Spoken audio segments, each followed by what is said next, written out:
How's it going, everybody? And welcome back to your favorite weekly horoscope, this time for March 22nd through March 29th of 2021. My name is Cam White. Thank you guys so much for being here.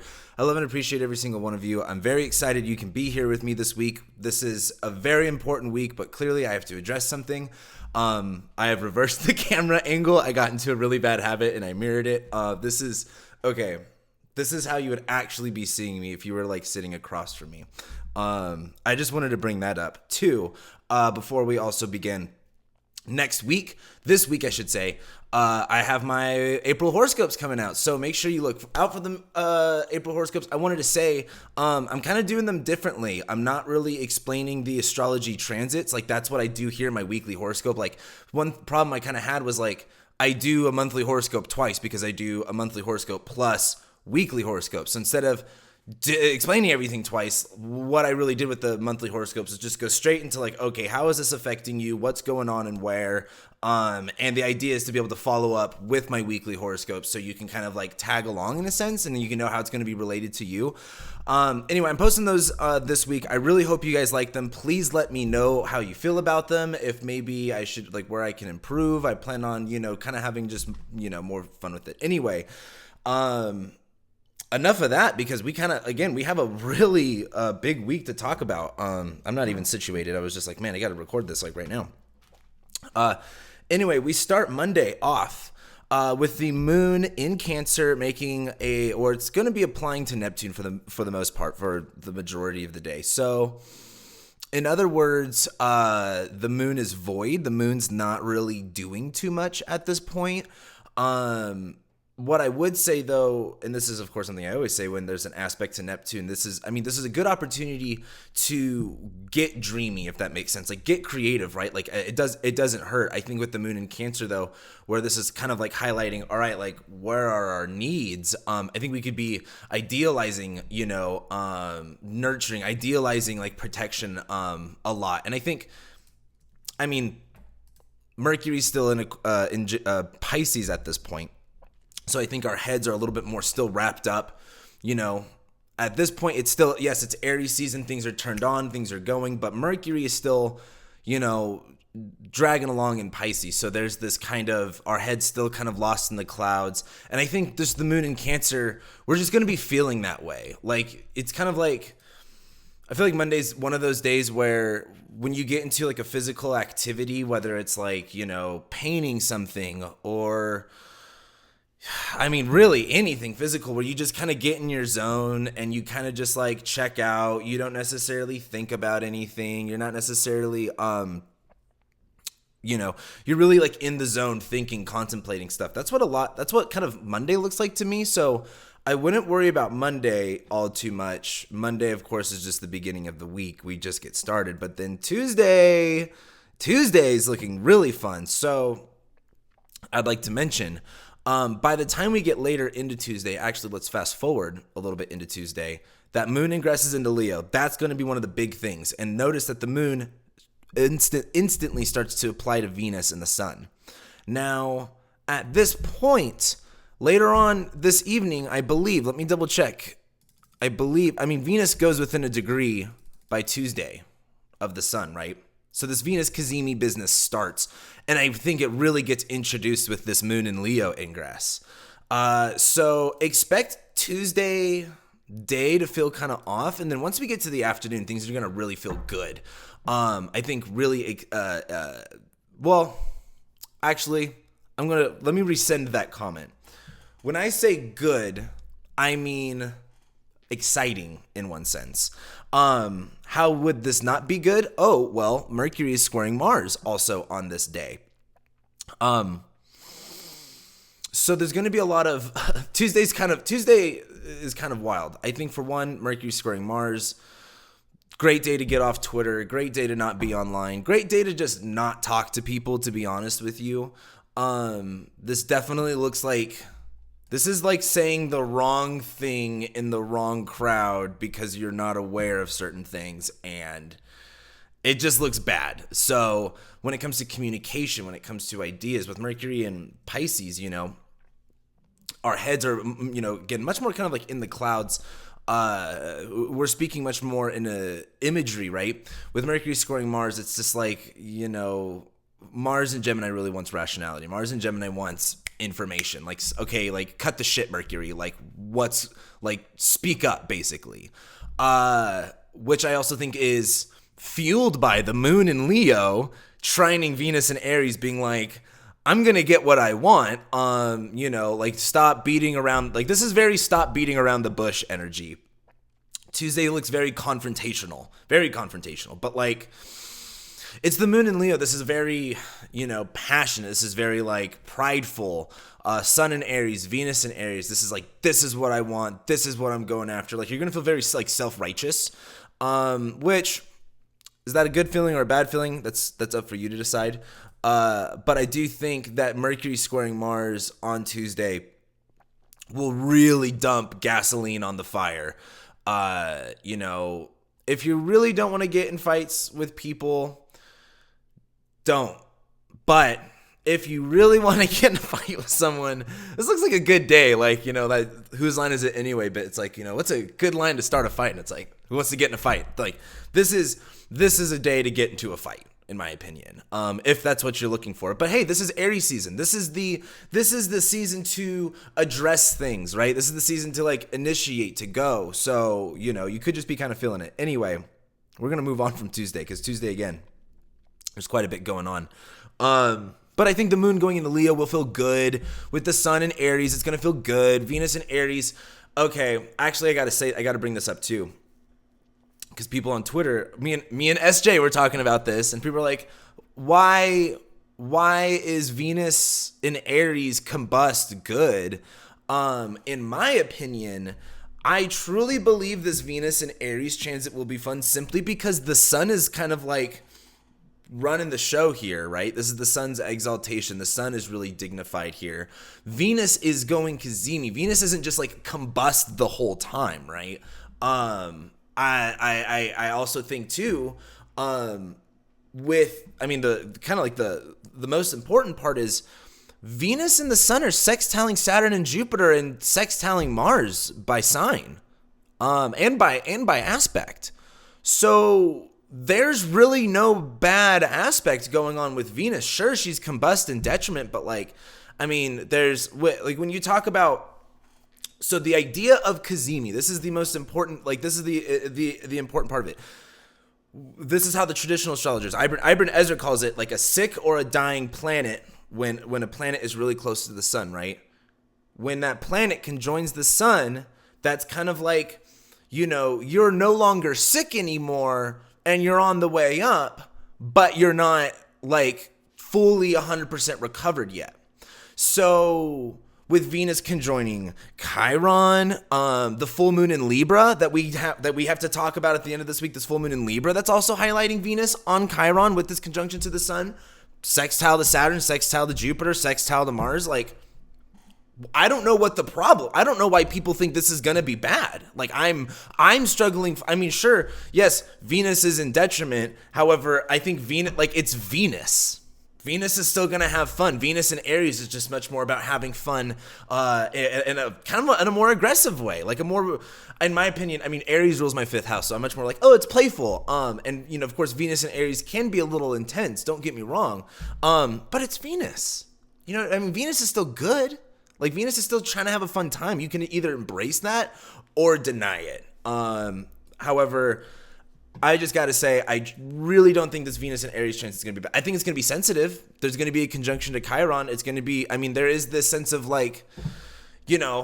things really starting to refresh themselves, right? And so when you kind of start at a ground zero, there is this sensitivity, right? There is this, when you're fresh, when you're new, when you just get off of a cold, your immune system's still, weak. You know what I mean? You can't just go out and do stuff. So I don't think it's going to be like, oh my God, Venus and Aries, it's going to be amazing, but I do think it's actually really positive. I think the best Venus transits are when Venus goes into Taurus. Venus in Gemini honestly looks fun, and I hate to say it. Venus in Leo is going to be amazing. There's a lot of great Venus transits this year, except at the end of the year. But anyway, what I'm trying to say here is a lot of a lot of people think this isn't going to be good. I think it could be sensitive, but it's healing. Like, this is Aries stuff. Like, how bad can it be? You know what I mean? Anyway, that's my soapbox for Tuesday and this Venus conjunction to the sun. Which, anyway, we go into Wednesday. Now, on Wednesday, the moon, still trucking through Leo, is going to be making a sextile to Mars, or it's actually going to first make an opposition to Saturn and then sextile Mars. So again, the big piece of advice is, like, if you really don't want things to blow up out of proportion, just like watch your ego, watch your pride. That's going to be, I think, an important thing, because I mean, like, this moon in Leo is gassed up. Like, the moon opposite Saturn is very, like, fuck Saturn. Like, the moon in Leo opposite Saturn is like, fuck Saturn. We're going to, do whatever how we want to anyway. There's a lot of pridefulness in it, right? And the moon sextiling Mars in Gemini is like finding all of the evidence to back up, like, your position. Like, which, I mean, you could pretty much do with anything nowadays, but like the moon opposite Saturn is like, but also Mars is trining Saturn. So there's kind of like this, again, this would not be a good day to get in a fight. I feel like this would be an exhausting day to get into a fight. Like, it would just be kind of like annoying, but I think on a good level, this is really good for gassing yourself up. Like, if you need confidence, if you're like, what am I doing with my life? Like, which I feel like, I shouldn't say no one should feel that way. Anyone could feel anyway at any point. But I look at this moon in Leo opposite Saturn as like, get real. You know what I mean? By the way, this is Wednesday. The Venuz Cazimi isn't exact yet, but hello, it's pretty much happening. That's 11 degrees right there. 21 degrees, I think. 21 degrees. So we're essentially, Cazimi is 21 minutes. Cazimi is 17 minutes. So at this point, Venus is Cazimi, right? Like, it's already happening. It's not exact, but it's already happening. So this, again, refreshing attitude. I also think Venus is, again, fun, pleasure in Aries. Venus has to do Venus's job with Mars tools. And what's Mars tools are knives, action, competition, aggression. And I think Venus in Aries is much more about, like, you know what? What's good about this? And of course, look at what part of Aries rules in your chart, because that's really, what you're kind of going after in a much more fun way, almost a competitive way in one sense. But I think during this time, right, we're going to be kind of feeling some type of way. The moon's also going to be opposite Saturn, right? So this is kind of like looking at the big picture, being like, okay, what am I about? Moon sextiling Mars, there's a lot of motivating fuel to go, right? So I think this could be, again, the hypersensitive people, like, to energy. Like, this is like a very loud concert at this point, right? Which I think for a lot of people, that's really fun. For a lot of people, this could also just be really intense, right? I think what's really frustrating in astrology is how much we use the false dichotomy of good or bad, when it's much more about, okay, what does the negative insinuate and what positives are there, right? Some situations, there's not a lot of positives and the negatives outweigh the positives, right? But then there's certain situations where it's like, well, I mean, like, it could be negative for certain people, but for the most part, most people are going to have fun, right? Anyway, I just don't like saying good or bad, because in case you guys haven't been watching my videos a lot, I kind of call every day good and bad. Anyway, let's move to Thursday. So, Moon's going to go opposite Jupiter for the most part, for the majority of the morning, right? I think as the moon goes opposite Saturn, we really question, like, our virtues. We really question, like, is this going to hold up? Like, is this, it's kind of like you have to play your poker face, right? That's the moon opposite Saturn. Once the moon goes opposite Jupiter, playing that poker face, like calling that bluff, like, really plays out in your favor. That moon opposite Jupiter is like, when you, again, what's, you guys are so funny. I love every single one of you, even the comments I disagree with, but I made a comment about how the fixed signs keep things the same, right? And everyone's like, no, Scorpio and Aquarius are all about change. And I'm like, I I don't know what type of Scorpios you deal with, but Scorpios are really good at keeping things very much the same. They'll change things all right, but then they'll just do it their way and it'll stay that way. Same thing with Aquarius. Aquarius, it's their way or the highway, essentially.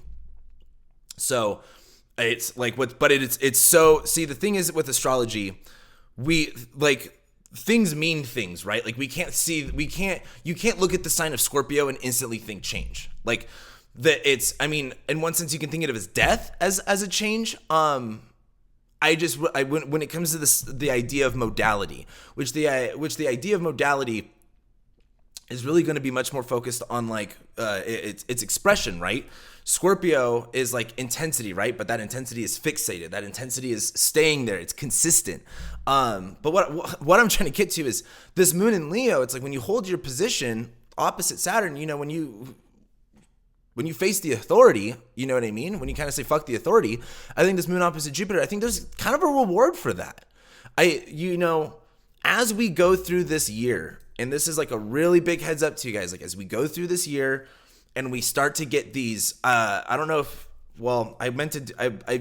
planned on doing a year ahead horoscope, and sorry for the people that I'm annoying for going back and forth, but there's, we have the Mars-Venus oppositions in Leo, opposite Jupiter and Saturn this year. And this whole Leo Aquarius axis is really going to get highlighted a lot of times. And really, it's Leo, and it's the sign of Leo 1, and then also blended with Jupiter and Saturn. So these are like big dramatic deals, right?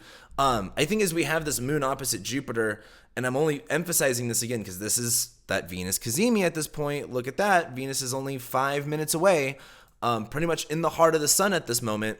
I think the moon opposite Jupiter, there's a reward for that. I think there's a reward for pride. I think there's a reward for glory. I think there's a reward for like living your truth, right? And I say living your truth a lot, and I emphasize that with the Leo thing, because Leo is not afraid to be singled out. Leo is not afraid to be a leader. Leo is not afraid to be individualized. And with this moon opposite Saturn, this is really, separating oneself from what, expectations that either authorities or crowds have on you. So when I look at this, it's just like, I think it's good. And I think it's just going to be it could be kind of blown out of proportion in one sense. But with the moon going opposite Jupiter, for the most part on Thursday, you're going to be pretty gassed up, to be quite honest with you. Feeling good, gassed up. The moon is going to go from Leo into Virgo, where it won't really do much at first. So it's just going to be kind of compartmentalizing things, really wanting to perfect things. I think that pride is going to excite us to want to be more strict with detail, right? It's like when you nail a performance, like as an artist, when you nail a performance, it's like you only want to do more. You only want to get better. You only want to understand it more, right? Like I always look at the Leo Virgo transition as like, oh, like that was cool. Like let's even get clear about it. Let's mercurialize it, right? So as the moon goes into Virgo, things kind of get compartmentalized, and we'll start to be a little bit more picky with things. But what I wanted to get to is Venus actually goes Cazimi this day. So again, I think this is the day where we really go, all right, what's new? Think of what Venus rules in your chart. What is Venus about, right? Venus's main significations are going to be fun, enjoyment. Think of what Venus rules in your chart. Like for me, Venus rules my 6th house. And if you've been watching my videos for this whole year, you know that I've had a lot of up and down health stuff and a whole bunch of other stuff, right? I feel like, Venus rules my 6th house. So I'm really actually trying to improvise a new diet, a new workout routine, it's also like on my Saturn too, which is really interesting. But I look at this Venus conjunction, or this Venus Sun conjunction is like, sometimes it feels good to I hate to say angry, because I feel like I'm just really stereotyping the whole Aries thing, but this is like, be assertive. Like if you want something, get it. If you want something, I hate to say it, but take it. You know what I mean? I don't think, but this is with Chiron, right? This isn't just go grab whatever you want, be reckless. This is Chiron, we're so used to I think wanting something, but not, I don't want to say waiting for it to come to us, But I think like Venus conjoining the sun and Chiron is like, it's very healing and to actually, I don't know, not be afraid to get what you want, not be afraid to enjoy something, not to be afraid to like, I don't know, explore something. I would love to know your guys' opinions on this. Anyway, we do have to move on because the Venus Cazimi isn't done and we got more to talk about. We're going to go to Friday. Friday looks kind of a hassle. Oh, my bad. Hold the phone. I forgot one thing. On Wednesday, Mercury squares the nodes. By this point, there's a mental shift. This is the only thing I wanted to say. On Wednesday, again, with everything else going on, there's kind of a mental click where things, I think the Mercury being in Pisces, where our imagination is very kind of caught up. Mercury's also squaring Mars. We're trying to be imaginative and creative while also rational at the same time, wanting to do a lot of things at once. Mercury not being able to organize things well. This is where things kind of turn, right? This is where things, and this is going to be kind of like one of those turning points where we go from December. Think of December. Think of the last eclipses. We go from December and we go to towards May and June when we have the next set of eclipses. This is really in the next set of eclipses too. We have a crazy Mercury retrograde. So this is kind of like a mental shift. But anyway, we got to move forward. Friday, the moon is going to square Mars, and it is then going to make an opposition to Mercury. This doesn't look fun, in my opinion. This again is very like actually energy. This is very just, this is stanky in my opinion. This is really musty. I don't like this Moon in Virgo transit, although of course this is like the Sun and Venus are still pretty much Cazimi. They're still doing their thing. The Moon squaring Mars is kind of like, you can't pack, if you are late to the airport and you're packing everything last minute, you can't pack everything you need. You just got to throw shit in the bag and go and fucking figure it out when you get there. And that's going to fluster you. That's what this looks like. This looks a little flustering of like, things can't be specific. Mars is also on the North Node. This Mars North Node thing, I think of that Lord Farquaad quote in Shrek. Some of you may die, but not that some of you may die. This is going to be like, if you are the type of person who can handle like a Starbucks coffee with like 1,000 grams of sugar and 4 quad shots of espresso, and you just like going fast like Ricky Bobby, you're gonna like Friday. If you Mars and Gemini, if you really think doing too many things all at once is really distracting, I think this is going to be the sensory overload moment. I think also while Venus is conjoining, the Sun too with Aries, Mars and Gemini, it's like, not just focus on one thing. It's not about, clearly Mars and Gemini is not about focusing on one thing. So if you're just trying to focus on one thing, you're going to fail. Do multiple things. Change it up a little bit. That's the point of Mars and Gemini. But now that it's on the North Node, this is where this is where things get really pulled, where you're like, now you're really pulled in a lot of different directions. Now you're really getting stretched out, But this is also kind of that click of like, with this Venus conjunction with Mars on the North Node, I think this is setting a lot of context with the Mercury retrograde we're going to have during eclipse season in May and June. Again, let me just also say, pretty much all of my horoscopes at this point are strictly building up for May and June. During the eclipse season with the Mercury retrograde, there's a lot of crazy stuff going on, but that really looks like one of the crazy parts of 2021, and then things kind of shift over after that, and then we'll kind of focus on something else. But this is, May and June is really where I think a lot of this is kind of building itself up to. And so Mars and Gemini, what are you getting yourself involved to? What are you changing? That's again with Mars. What are you changing? What actions are you changing? What are you getting yourself involved with? What is gaining your curiosity, right? What is stimulating you? You might take it to the extreme this day. I don't think if you took it to the extreme, I don't think it's going to be bad, but I do think, I don't think it's for pussies, if that makes sense. Like, if you don't want to go fast, don't go in the fast car. That's the thing. But if you really want to go in the fast car, drive the fast car today.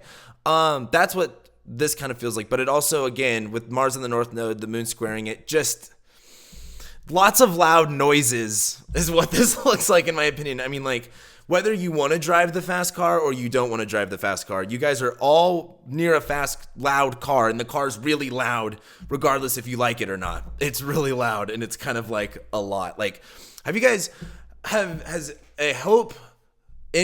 I would say, okay, the real white person's jumping out at me right now, but drag races, I swear to God, if it is just one random thing, if you ever want, go to a drag race one day in your life, because sitting next to the drag races, like, yeah, have ear coverings, but like, I mean, your whole body shakes. Like, it's literally like drugs can't even compare to the physical sensation standing next to a drag race is like.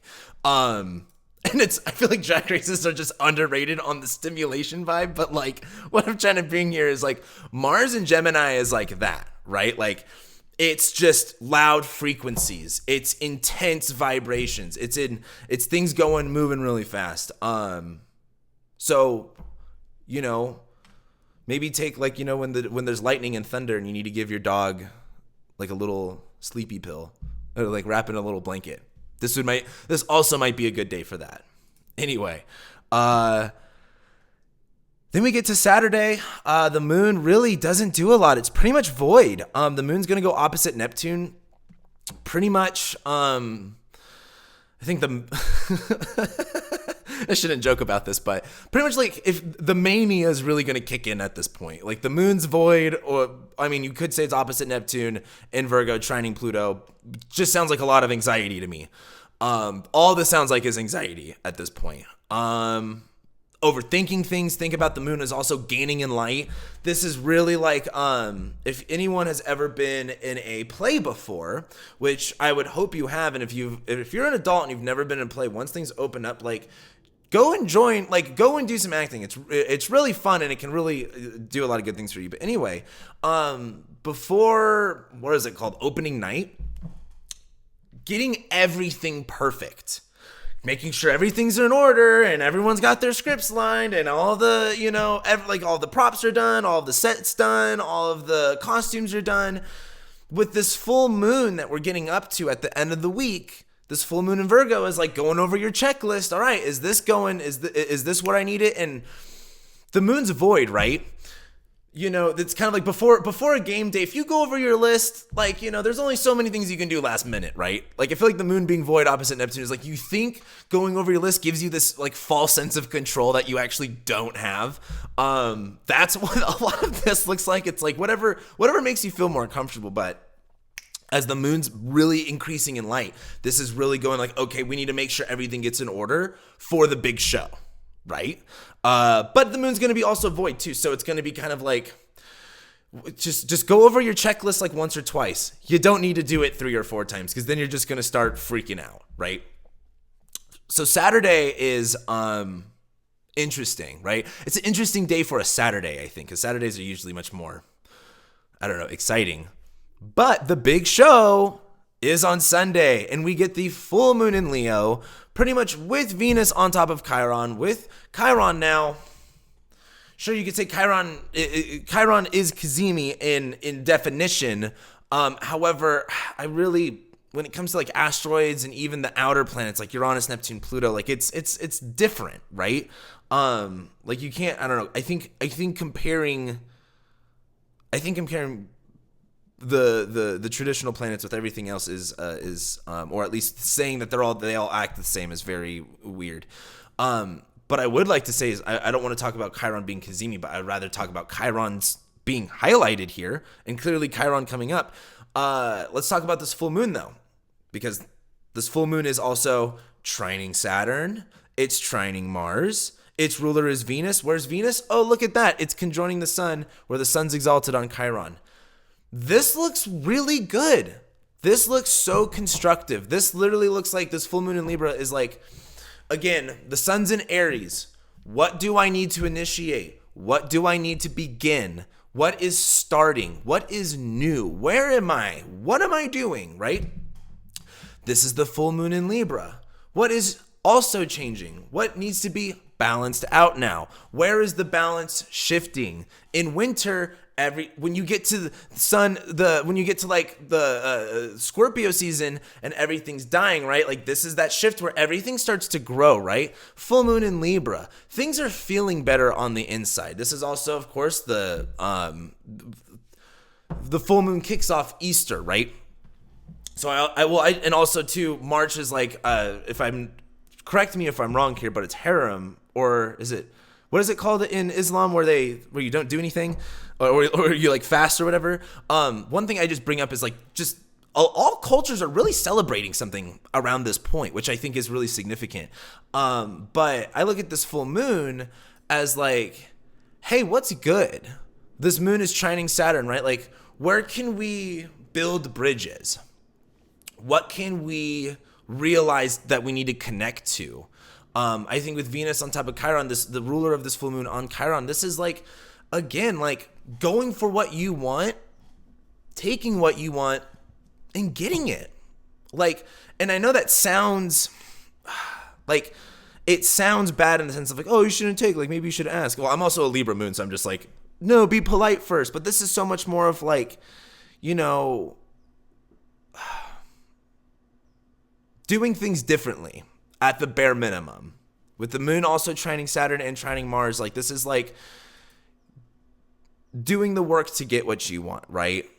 It's kind of like if you've ever, like, I don't, like, would you guys remember applying for your first job and like you were nervous, but you were just like, hey, I'm here. Like, you know, you had to do an interview at some point and, you know, you could sit there and be like, oh, I'm not good at interviews, or I don't know if I'm good for the job, or you can sell yourself and probably get the job and actually start making money, right? Like a lot of this, like, here's the thing with Venus and Aries too, is Venus is with the boys. You know what I mean? Like Venus is going to play on their level. Like Venus doesn't get that, you know, like sure, it would be so much easier if Venus can just like get what she wants, right? And just people just naturally give Venus things. That's what Venus likes. But Venus with the boys. Venus is in Aries. Venus has to go get it. Venus has to go do that shit herself, right? And I think there's a snazziness to this. This is also the moon going opposite Venus here, trining Saturn. Like this is like a, you know what? It feels good to do that. Like fuck yeah, you know what I mean? A lot of this is all fire and air. This is a lot of fuck yeah energy, and that's how we end this week. Like that's how we really. I mean, and also too, this is a full moon, right? This is illuminating. What do we need to see? What do we need to get brought up here? And with this again on Chiron, with this being Venus ruled, it's like, what's worth going after? What is driving us? What is our reward for what we're getting, right?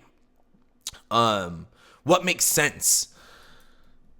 There's kind of a lot going on. It's like fire breathing, right? Like fire breathing is so like all of a sudden they're breathing fire and then it stops. It's just like, whoa, that was kind of a lot.